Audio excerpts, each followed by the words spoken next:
બાપા લૌકિક રીતે મારું નામ દિલીપ વિઠ્ઠલભાઈ જોશી છે, અભિનય મારો વ્યવસાય છે, પણ બાપા જ્યારે જ્યારે આપના દર્શન કરું છું ને ત્યારે મને એવી પ્રતીતિ થાય છે કે ખરેખર અભિનય સમ્રાટ તો આપ છો બાપા.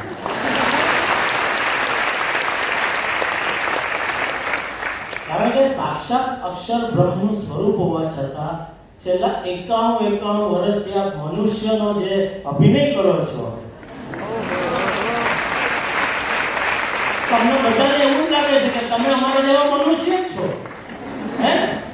પણ કોઈ ભરમાતા નહીં ભાઈ, આપણા જેવા મનુષ્ય નથી, આ સાક્ષાત અક્ષર બ્રહ્મ છે.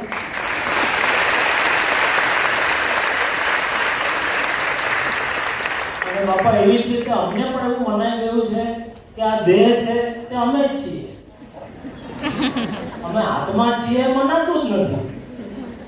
એટલે બાપા એવી કૃપા કરજો કે અમને જે તમે સૂત્ર પણ આપ્યું છે કે અક્ષરમ અહમ બ્રહ્માસ્મિ, તો બાપા બસ એવા આશીર્વાદ આપો કે આ જન્મે અમે સૌ એકાંતિક ધર્મ સિદ્ધ કરી છેલ્લો જન્મ કરી અને અક્ષરધામમાં બેસી ગયા. બસ